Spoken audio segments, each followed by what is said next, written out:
Today we're talking about money that heavy hitters are investing and how you can profit in its wake. Whether it's what Fanatics is about to do in the field of sports cards or other industries like everything happening with artificial intelligence and ChatGPT, I've got a lot of opinions about where opportunities lie for you. So let's get started. I'm feeling good. Getting better. I'm feeling good 'cause I never say never. Hello, and here we go. Welcome to episode 2 of The Geoff Wilson Show. Most people discover in life that they're really good at one or two things. These are their superpowers. For some, it's home organization or project management or painting or playing sports. For me, it's always been starting and marketing companies, and more recently, creating content and growing an audience. Now, that doesn't mean that I'm always successful, but generally, I know I'm better at those things than most people. Some people are really good at building huge companies and making money. That is their superpower. They're savvy at leveraging their power and using their resources to make more and more money.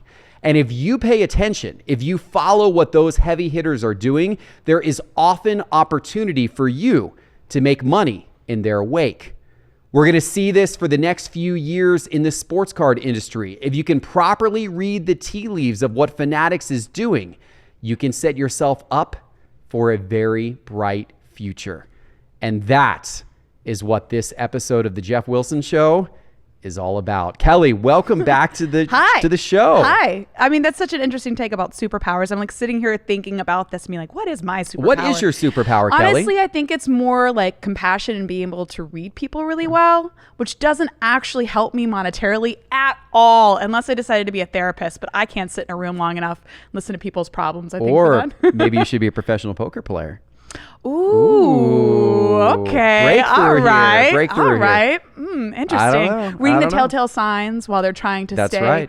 Faces. That's right. Maybe I should actually try and start gambling again. I don't know. Well, I don't know. But this is such an interesting take about, you know, following the tea leaves of these large movers and shakers. And there is a lot of truth in like the fact that if you pay attention to what they're doing, there's a lot of opportunity outside of, you know, these big moves that people are making. And I think your direct tie-in with that with Fanatics is very, very evident, especially coming into talking about the sports card industry. So I definitely want us to sort of start with Fanatics and then maybe move into a couple other business trends that are currently going on. But I guess my biggest question is, why do you, and you've said this in a lot of content we've done here, you have a really big like interest and drive and rooting for Fanatics. And why do you think that they are going to have such a big part of the way that the future of this hobby will be? Like, why do you have such confidence in Fanatics? Yeah, I do,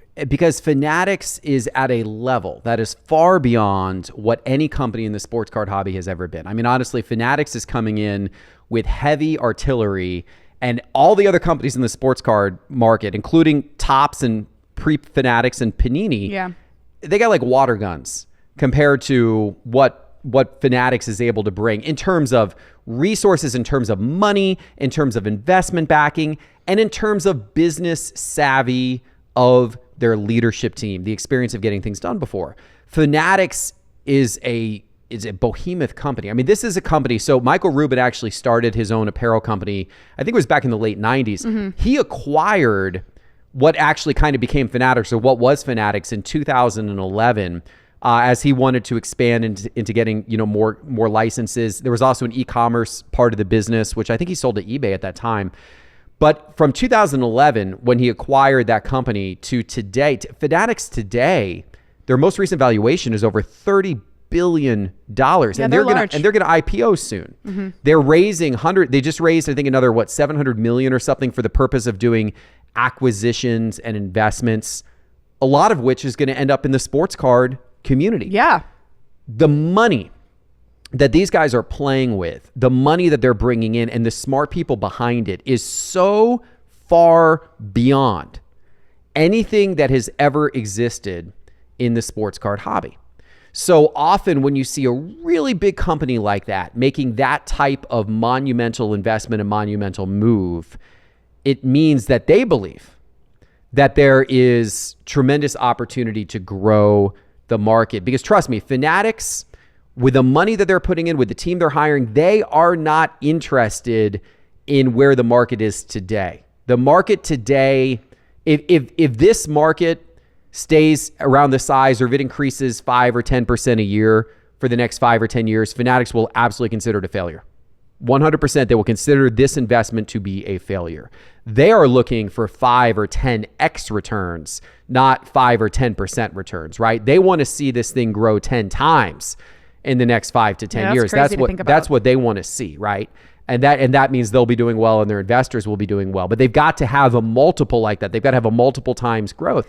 And look, just because these guys have the pedigree and have the resources doesn't always mean they will be successful. There are plenty of examples of big companies making big moves, or big entrepreneurs making big moves in certain markets where they failed. Failure is still a possibility. It is still possible that this will not work. But what I do know, regardless of whatever the long term is, and I'm optimistic about the long term, but the next 5 years, they're going to be throwing a lot of money at this. And even if it doesn't fully work, even if it doesn't fully meet their long-term expectations, there's still a lot of money coming into play. Oh, for sure. And if you're a savvy entrepreneur right now in the sports card hobby, there is going to be a lot of opportunity for you in the wake of what Fanatics is putting into play here in the next few years. Oh, absolutely. Absolutely. There's a lot of opportunity, and we'll definitely get into that in a second. But there's also, as you pointed on, there's a lot of marketing opportunity. I mean, Ruben said as much. There has not been marketing for this hobby at all. Mm-hmm. And again, the money that they play with, I mean, I can't even imagine what that looks like. But speaking of, those other entrepreneurs, what are kinds of opportunities then that they can sort of be on the lookout for, or try to take advantage of? Like, what opportunities will Fanatics create for this hobby specifically? Yeah, it's a great question. So I think whenever you look at a trend happening in a certain market, right?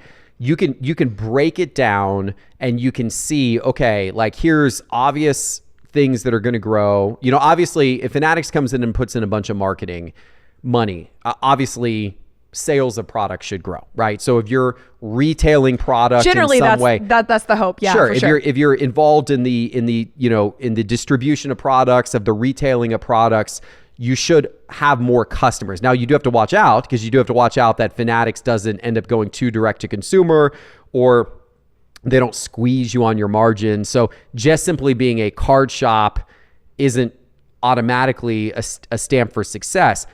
We've seen some of the big distributors already in the sports card world already get cut out or cut down because Fanatics wants to eliminate some of the layers, that some of the markup, some of the middlemen. It's not necessary for that to exist. It really was never necessary for it to exist, but it's especially not necessary now with Fanatics having the, direct to consumer approach that they have. So, it doesn't, just because you're a retailer, just because you're a distributor, doesn't necessarily mean you will be successful.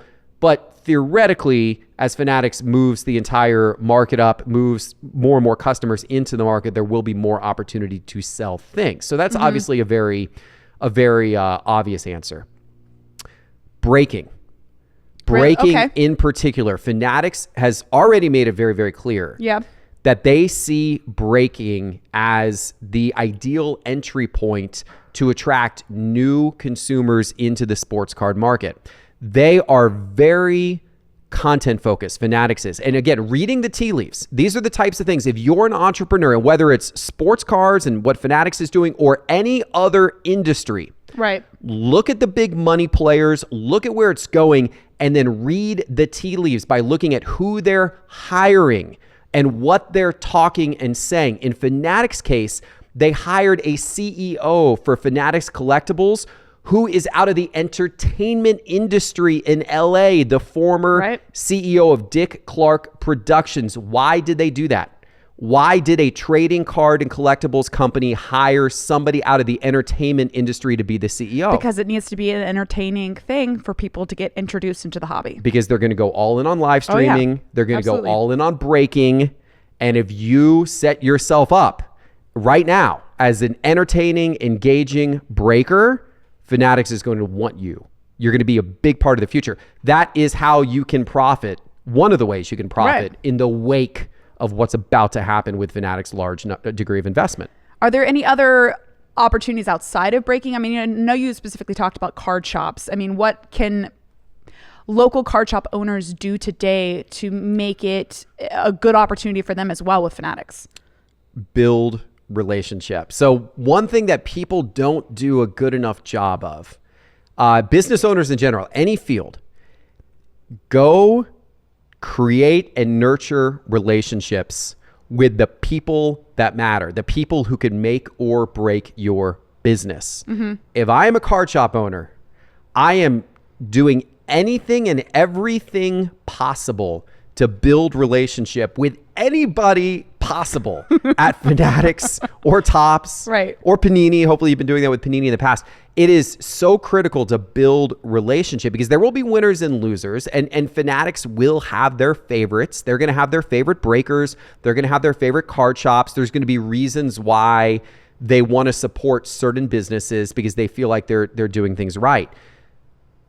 Build relationship. And I know it can be difficult if if you're in a field, maybe you don't know anyone at Fanatics, maybe, or whatever company, is relative to your field, but go to the conferences, go to the events. Topps is doing their annual conference, for example, here, actually, I think it's next week in Phoenix. I'll be there. And if you're a card shop owner or a breaker, you need to be there. Like if you're not there, in my opinion, you may not see any value in the education. Maybe you don't see any value in the presentations that are taking place on stage. There's the networking. There's tremendous value. Huge networking opportunity. In shaking the hands of all of Fanatics executives that are going to be there. Fanatics and Topps are putting together an event where they are bringing together all of their leaders into one area. You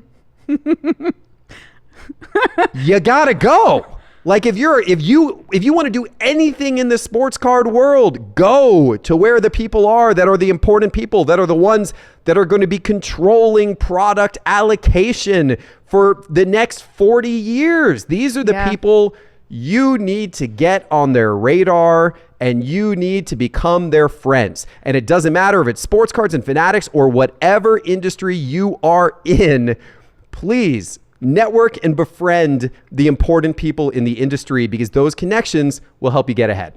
Okay, now I'm going to ask a real question here. Does that not feel a little bit monopolistic when you're talking about there being one big company that controls everything? Yeah. I mean, how can Fanatics, in your opinion, with local hobby shops or just the general hobby in general, build that relationship from their end also to not make it feel like a monopoly or an overlord, for a lack of a other word to use, honestly? No, I mean, that's a great question, Kelly. And there are a lot of people who are concerned about any one company having control of a large portion of the sports card market. And Fanatics certainly has that. Yeah, I'm all for open competition. I generally do not like monopolies. I'm not one who likes that. However, what I will say is we have pretty much had a monopoly for many years. Oh, yeah. Panini has had a monopoly over football cards and basketball cards for over 10 years now. Topps with baseball cards. So we already have a monopoly. It's already there. Now it's kind of being consolidated a little bit more and the players changing out. Yes, monopoly's not the best, but if I'm going to bet on any company making the right moves in this scenario, it's going to be Fanatics. Okay, cool. Then I guess the question I have is beyond sports cards. Yeah. What other trends are going on right now that you see that people can also follow the tea leaves for? Oh, that's a great question. I mean, so gosh, ChatGPT, right? Yeah. Oh gosh, I'm so glad we're getting to this. Please go on. Go ahead. I mean, that's been just all the rage recently. It's funny. So, Silicon Valley, tech, all this stuff. It goes through these waves, these different things crop up and they become extremely popular. A few years ago was blockchain, right? The world is being solved through blockchain. Everything's moving to the blockchain. Blockchain's going to, every database is it's going to fix all the problems in the world. Blockchain's going to. Well, it has certain specific applications. It does. But blockchain actually it's not relevant in a lot of business cases. I will say that ChatGPT, that artificial intelligence, and all ChatGPT is it is the first artificial intelligence product that actually has captured people's attention. There's been plenty of artificial intelligence tools for many years. Artificial intelligence is nothing new. It's been progressing. It's been getting better. It's traditionally never been great. It's been rough around the edges. ChatGPT is the first time that people see something and they're like, oh, like this is actually pretty cool, right? And so it's just an evolution of what's already existed, but people are having an aha moment because this has hit in a way that previous advances of AI had not yet hit. And so that's cool that people are seeing it. AI plays a huge part in the future of every business. It is more ubiquitous than blockchain, per se, or the various things that came before it. You had movements around virtual reality for a while. Metaverse. You don't hear people talking as much about metaverse today, even though Facebook's still investing billions of dollars into metaverse, and that may be a thing, right? You've had user experience was a huge, movement, user-centered design, all that type of thing. And of course, that's ubiquitous as well. But that was the real buzzy thing several years ago. Agile, lean. These are all kind of buzzy things. Some of these are more methodologies, not technologies. Artificial intelligence and ChatGPT is more of a technology. But you see these waves of popularity. But some of them stick and become ubiquitous and really kind of transform the way business is done. And artificial intelligence is going to be that. Now, there's a little bit of a hype bubble at the moment. Right now, you have every Silicon Valley company dropping everything they are doing and running towards to buy into it, for sure. Artificial intelligence to a degree that I don't think we've ever seen before. This much clamor. I mean, it was to the point where Google literally cut all kinds of different internal work streams. And they said, we're literally reconcentrating almost all of the company on artificial intelligence.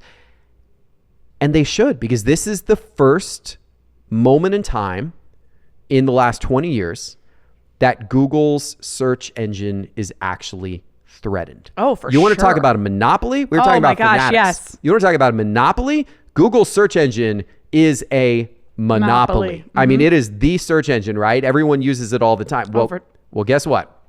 There's a reason why Microsoft invested, some ungodly amount of money in ChatGPT, and they've already got it integrated with Bing in a private beta test version. You could go right now on Bing and you can search for it and think about it. You can see within the next couple of years here, the idea that you would go to Google and type in a search query and Google's, just lists back 100 results of different web pages that might contain the answer that maybe you're looking for. You can tell that, wait a minute, that might be old fashioned, because the future is probably going to Google or Bing or whatever website takes the lead and asking it a question, but having it return the answer. Instead of having it return hundreds of links. Places that you can find the answer, it will find the answer for you. Yeah.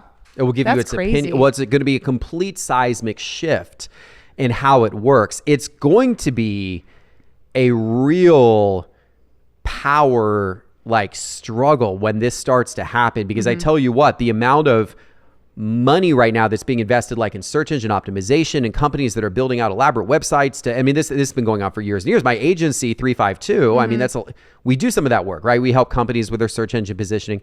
And what happens if Google no longer returns, 100 websites that might be relevant to your query? What happens if it just gives you an answer? Then what happens to all of the websites? Now, what Google is actually doing is it's taking that answer from websites. Right. That's one thing that people are missing about ChatGPT as well. People think ChatGPT is this absolute genius. It can think of things. No, it needs refinement.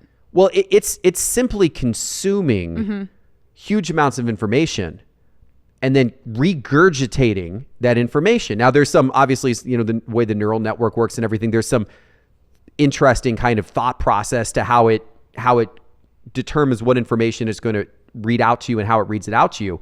But ChatGPT is nothing without all the underlying information that it's crawling out there on the web, right? So it's going and getting all this information and then kind of regurgitating to you, but it's doing it in a way that takes the work away from you because it's just giving you an answer instead of making you click to various websites to get the answer. That's crazy. Yeah. Yeah. So I recently read a Washington Post article on ChatGPT, and I can't remember the name of the person who quoted this, but they said that somebody basically said that ChatGPT is very similar in this moment to when they first announced iPhone, in the sense that the iPhone didn't change the world, but it changed the world. And in a very it is the end all be all, but it changed a lot of the way that we function in society. It gave us the ability to have apps at the tap of our hand, social media, all of these things. The iPhone did allow for this sort of movement and change in technology, and they are comparing ChatGPT and OpenAI to, the iPhone. And I find that so fascinating because it's like, the iPhone was a revelation, right? It was this crazy way for us to sort of, we've talked about reducing information for it just gives us the answer a lot. It's the same way with like an iPhone, but the thought that we can in our lifetime have another revolutionary item come into play is sort of mind-boggling to me, because it's like rewiring the way that we function with the world. And that is just a huge monumental shift. I mean, even talking about ChatGPT when it's in relation to like college students right now. I mean, right now a college student could go to ChatGPT, put in a few keywords, and it spits out an article or a paper or anything like that. And they go in, they polish it, and then they turn it in. It's like, where do we as a society, like what are the laws and the rules and the, common sets and placements for the way that things are structured, the way that things are ordered? Like, where do we start putting those things into effect? It's sort of crazy to think about. I like the analogy about ChatGPT being similar to the first iPhone. I want to take that analogy a step further. If you think about when the first iPhone released, what was that? 2008, 2009. Yeah. I was still in high school. Think about the functionality of that iPhone compared to the iPhones that we have today. Right. Like, the iPhones we have today are like a huge order of magnitude better than that first iPhone. The computing power, the camera, the internet access speed. It is many, many, many times better today. And we're only like 13, 14, 15 years past the release of the first iPhone. Think how far the iPhone has come in less than 15 years. Think how far ChatGPT and artificial intelligence is going to ramp up over the next 15 years. Orders of magnitude better than what it is today. That will be a game changer, and it's going to create all kinds of opportunity for savvy entrepreneurs that are paying attention right now, because there is going to be billions upon billions of dollars flooding in to artificial intelligence research and development over the course of the next several years. So be ready. And if you can find opportunities to make profit in the wake of that, now is the time to be thinking about it right now, because there are going to be many, many, many, many millionaires and billionaires made in the next 5 to 10 years on the back of an artificial intelligence revolution. That's crazy to think about. Now, with that, there's a point that I want to make or have a question about. So, there have been a lot of big movements that have come out of Silicon Valley. We, sort of talked about that in the open of talking about ChatGPT, but like NFTs and crypto were also a huge wave, and people have lost, money on NFTs and on crypto. Is there any type of correlation we can, see in the trend of where ChatGPT is going and where OpenAI is going that maybe, correlates to a little bit of hype that we've had with NFTs or crypto, and where do we see NFTs and crypto, I guess, going in the future as well? Because I mean, it's been an up and down market for NFTs for sure. I mean, there was a period where it was kind of like the 2020 COVID boom for the sports card market. It was crazy, and it's cooled off a little bit. Like, where are we sitting at with that? Yeah, it's interesting. You know, I have some investment in crypto. I have some investment in NFTs. I invest. I think we might have talked about it a little bit in the last episode. I invested a lot in Coinbase, yep. right? When Coinbase IPO'd, because I thought to myself, I'd rather invest in the company that actually is profiting from the rise of crypto rather than investing in crypto itself, because Coinbase is actually generating cash, right? It's generating returns. And so it should rise with the rise of crypto, but it's actually giving you a revenue generating asset that you're investing in. Now, their stock price has gotten crushed since they IPO. That was a very bad investment. It's gone down a lot for me. Of course, the crypto market has also gotten crushed during that same time period. NFTs, for the most part, have also gotten crushed during that same time period. And I'm not giving up on any of them. I still have money, you know, in all of these things. I'll probably continue to have a portion of money in all of these things. But one thing that is very true about crypto and NFTs that are going to hold it back from becoming more mainstream and more widely accepted, and therefore accelerating in value, is the ease of use and the understandability to your average consumer. Yes. It is. And you know, Coinbase attempts to make crypto a lot easier, and they do. But the hardcore, you know, and I should say the same way that like OpenSea does some things in NFTs and whatever, but you know, you got to get like with NFTs, you got to get a MetaMask wallet. A lot of people, and even with crypto, a lot of the hardcore crypto people will say, put everything in cold storage. Put your NFTs in cold storage. Put your crypto in cold storage. Well, cold storage requires you buy a physical device. I have one of these. It's you know, a physical, it's almost like a USB key that goes into your computer, and codes get stored on it. So it basically locks down anybody from being able to hack their way into your crypto or hack their way into your NFT collection without having, you know, the codes that are on this cold storage device.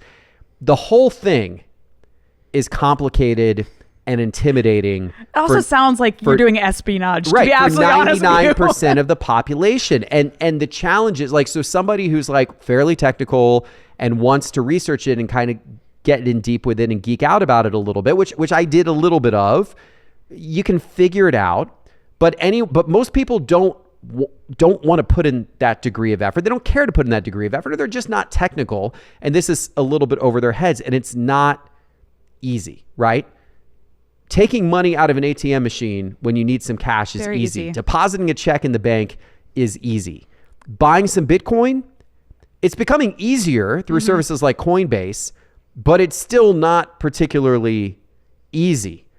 Storing NFTs safely so they're not, you know, so they're not getting ripped off in the latest scam, not easy, Become right? a spy. Understanding the Get cold complexities of storage. smart contracts and the other thing too is, so you take this difficult environment, this difficult ramp up for people, and then you layer on top of it the fact that there's rampant fraud. I mean, it's all right. So we're hearing like, obviously FTX, massive failure. And they weren't the first. There were other exchanges and that type of thing that have gone under recently, and people have lost a lot of money, but FTX was by far the highest profile of them.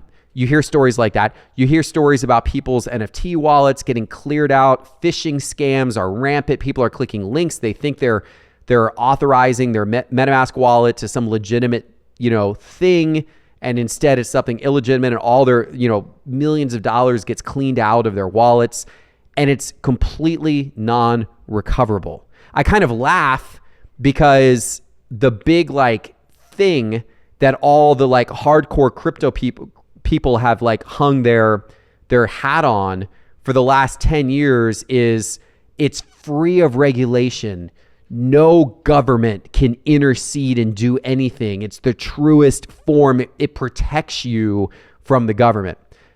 Well, a lot of those people have, you know, had their wallets stolen through phishing attacks, their Bitcoin being siphoned off, or losing money in FTX. There's a lot of those people right now that wish there was quite a bit more regulation in and a place. little bit of government intervention, an undo button like we have with the US government, with the FDIC and with the SEC and, regulating banks and all that kind of stuff. That gives us an undo button, and it gives us a security blanket to ensure that those types of things cannot happen to the degree that they can easily in the crypto and NFT world. So those are some big things that have to get solved. There actually needs to be government regulation in order for crypto to become more widely accepted. There has to be ease of use, regulation, security.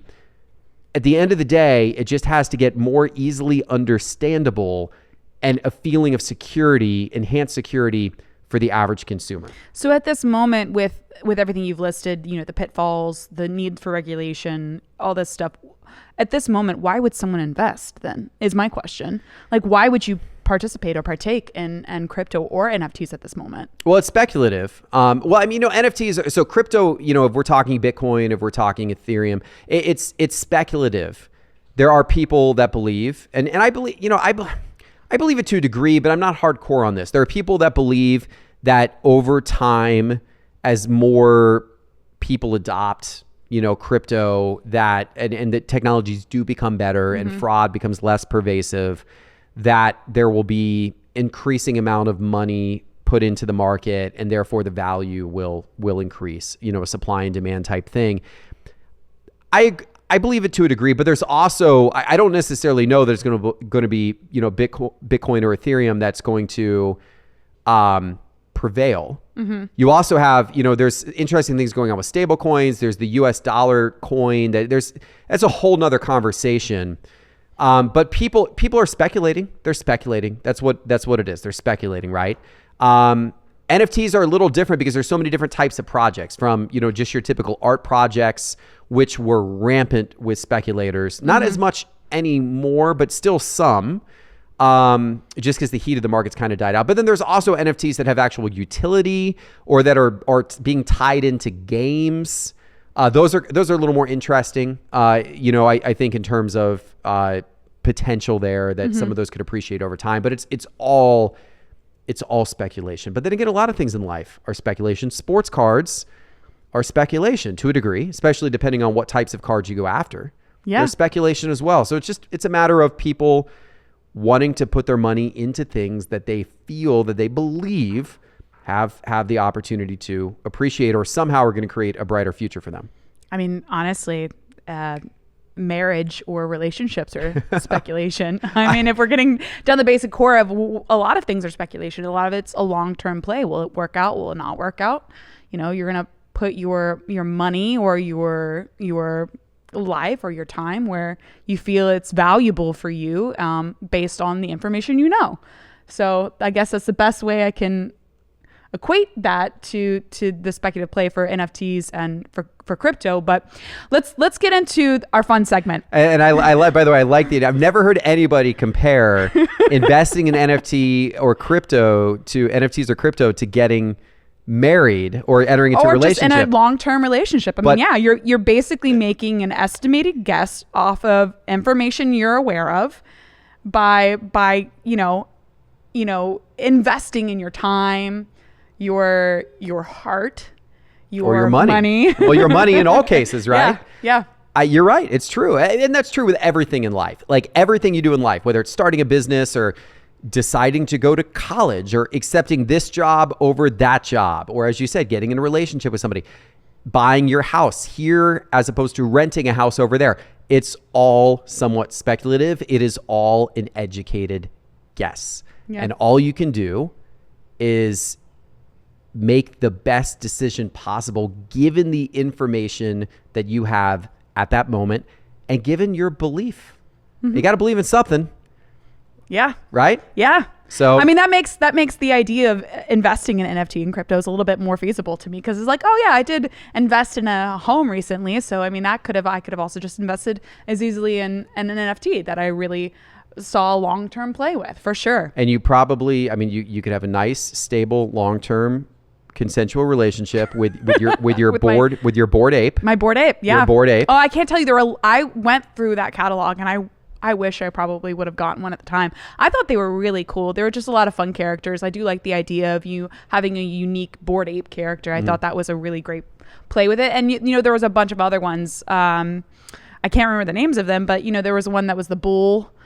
It was like the bull figure. And then I know Ben, one of our guys here on the team, also got another like weird, almost looks like a alien animal. It's kind of crazy. But all right, so let's get into our fun segment of the show. This is one of the ones that I really am looking forward to, because it's sort of just a play on you reacting to the word I'm going to give you, and you sort of equate that word to something. So this is our give me a word that comes to mind when I say these things, and you give us your immediate response. All right.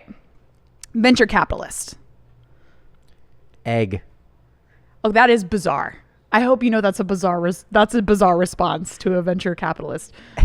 Egg on their face right now. Egg on their face, because there's a lot of venture capitalists that are not doing well in this environment. They invested, there was a ton of money put in over the last 5 years, put into very speculative companies that were not making money and had no pathway to profitability. I mean, just wild bets with Bad no relationships. profitability in sight. Yep. And the market is no longer favoring companies that are living on a hope and a prayer and have no actual clear pathway to get to positive cash flow. That is no longer acceptable in the year 2023, according to investment markets. That was perfectly fine in the year 2020 and 2021. It's a much different environment today.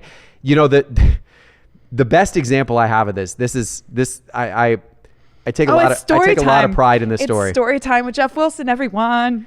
I got into it on Twitter a number of years ago. You know the scooters, the bird scooters, all bird these scooters that, you know, what all the different companies Lime, bird, It was like 5 or 6 years ago, those things were just all of a sudden appearing everywhere. They're right? rampant. They were like at an absolute heyday, right? It's just like an explosion of these things.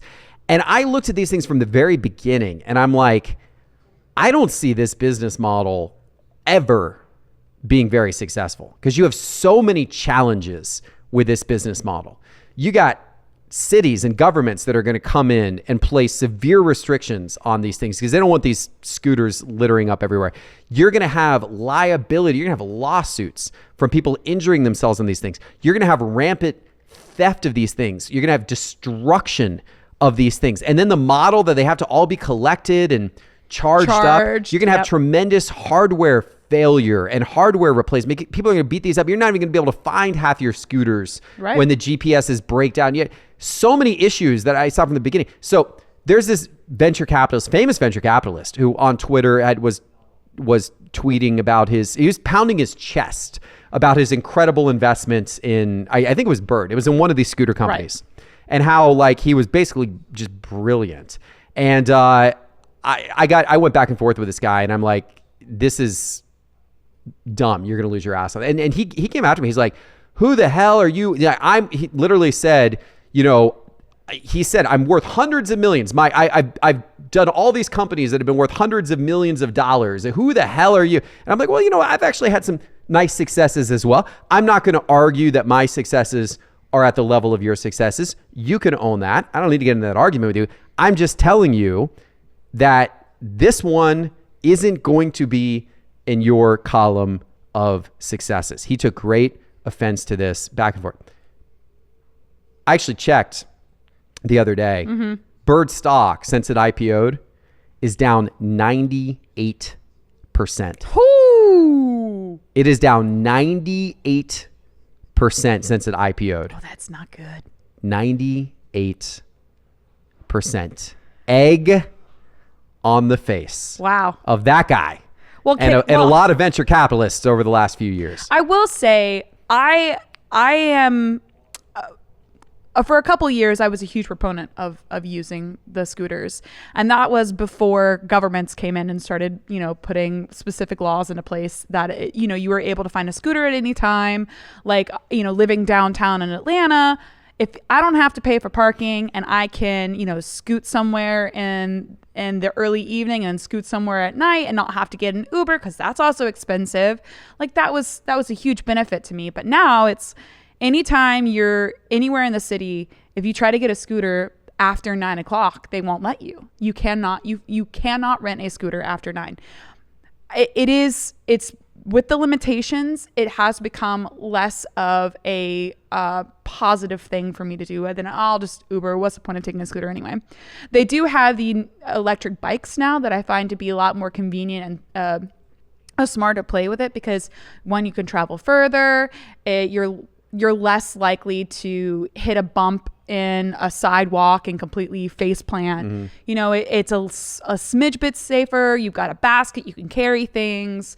So I actually do use the electric bikes a little bit more, but at the same point in time, I mean, it's then you're just at a play with somebody who's using that bike enough. When are they just going to get their own bike? Then you're going to lose that customer. And it does seem to be, as you said, 98% is a huge number, but it's a very much a declining market. So yeah, I mean, definitely egg on the face. So again, by the weird way to start that off with just egg, but I get now where you wanted one word. It's very true. Very true. All right. So this is another one that I'm actually really excited for you to respond to because it's a hot topic at the moment.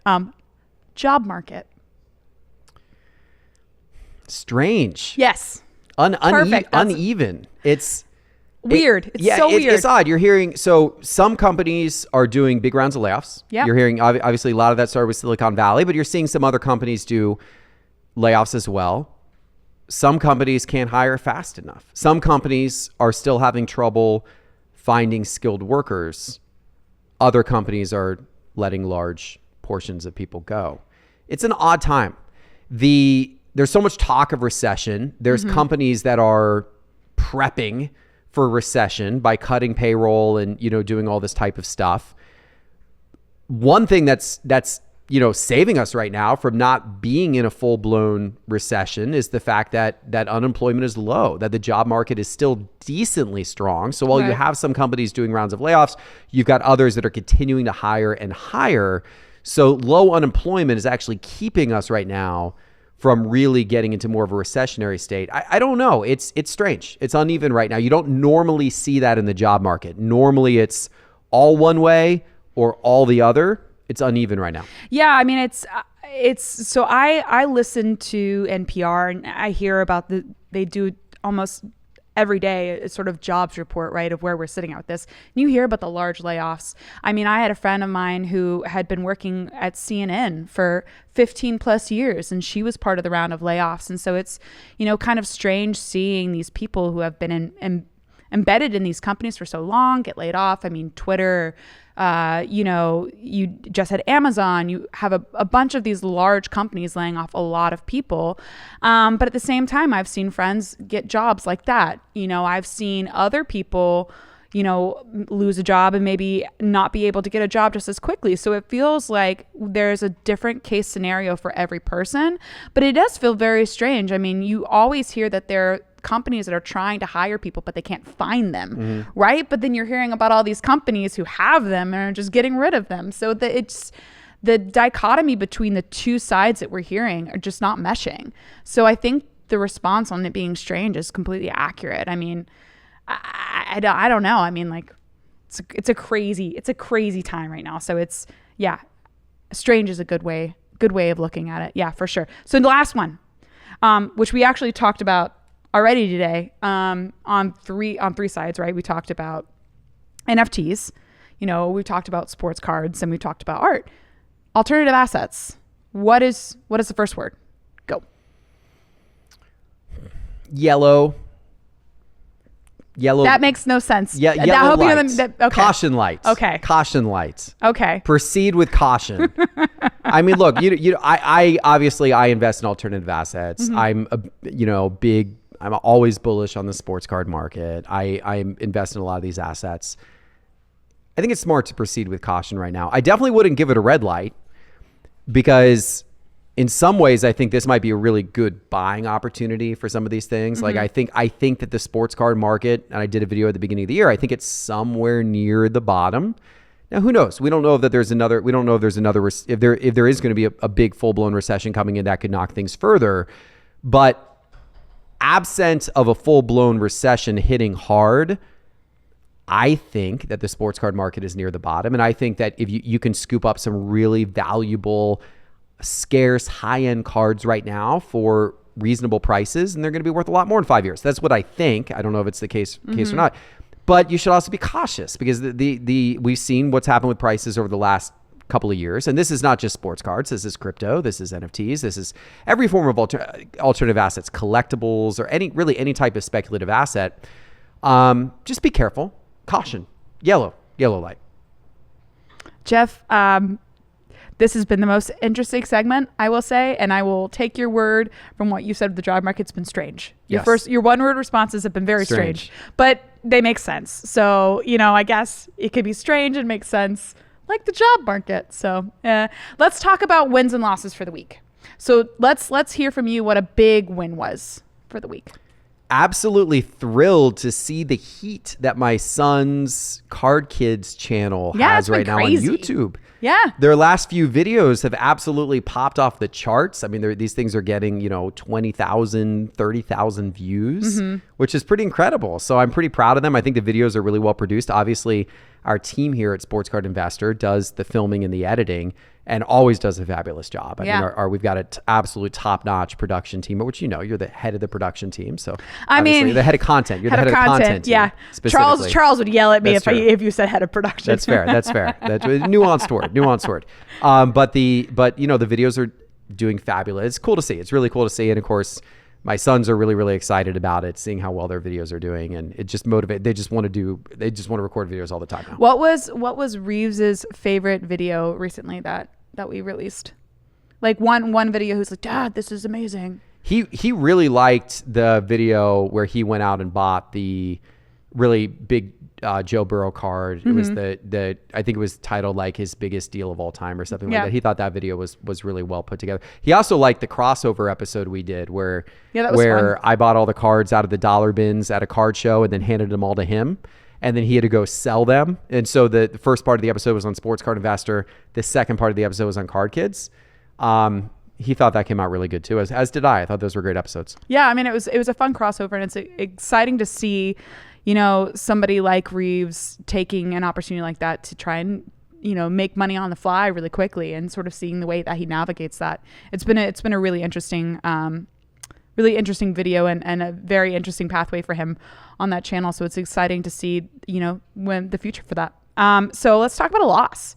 I mean, because let's keep it real. Wins and losses happen every week. Yeah. So what would you say would be a recent loss that you've experienced? My weekend was a loss. Why was your weekend a loss? Because I was doing taxes all weekend. It was the whole weekend. Yeah, I'd spent a lot of time this weekend on like bookkeeping and taxes. It always happens. Like we get near, so you got, business taxes, corporate taxes are due March 15th, but that means that you typically have to have them to your accountant around the middle of February. Well, guess what? It's the middle of February right now. And I got a lot of companies that I've got to like take a look over. In some companies I have to do a little more hands-on. Other companies I just have to review. But I mean, I get on my tax return every year, I get 10 or 12 K1s, which are there's 10 or 12 business tax returns that are being filed every year. And that doesn't even include single proprietor and LLCs that I have as well. So there's a lot of tax stuff. It's a lot. So I did the business stuff this weekend, still have a little more of it to do this week. And then all the personal stuff will come next month. Oh, good fun. Yeah, it's pain. So you taxes are complicated. They are. I'm a fan of the, that idea of like the flat rate, simple tax, like doing away with income tax, and whether you go to the more expensive sales tax on all purchases and there is no income tax at all, or whether it's just a, very simple way of doing income tax, whatever it is, like simplification of the tax code. It's so layered. It's so layered. I mean, like I've done my taxes now for the past 3 years, and it's like every time I comes around, I sit there and I'm like, I don't know what this form is. I don't know if I have all the correct forms. I don't know if I'm appropriately doing this or filling in all of the information I should. I mean, I just bought a house last year. So there was a whole other set of forms that I had to find and have available to be able to enter those in. And, I'm sitting there and I'm doing them and I'm thinking that I'm entering all the forms, and here comes another form that it wasn't even provided for me, that I had to hope and pray that I didn't miss another one. It's complicated. It's too complicated. It's too complicated. Too complicated. Way too complicated. I agree. Well, this has been our second episode. Hey, we made it to the end of the episode. Good job, Kelly. Heck yeah. What is one key takeaway that you have from this episode? I enjoyed it. I enjoyed the conversation. I don't know. I get fired up about this stuff. I like it. I'm thinking in my head about topics for episode 3. So. Well, here we go. Let's go ahead and start. You'll have to wait till next week for that. Yeah, that's true. That's very true. All right. Well, how can they find us? Yep. So if you guys, if you're not following us, so I don't know why people wouldn't be following us. They should be. Mm-hmm. Where this show is on the Geoff Wilson Show on YouTube, as well as Spotify, as well as Apple Podcasts. Wherever you get your podcast. There you go. Wherever you get your podcast, just search for the Geoff Wilson Show. Of course, on Instagram, It's Geoff Wilson. There's clips from the show going out there as well. TikTok too. TikTok. It's Geoff Wilson on TikTok. TikTok. Yeah. Gosh, TikTok. That's a whole other episode. All right. Well, it's been fun. Thank you, Kelly. Thank you. We'll see you next week. See you next week. Bye. I'm feeling good.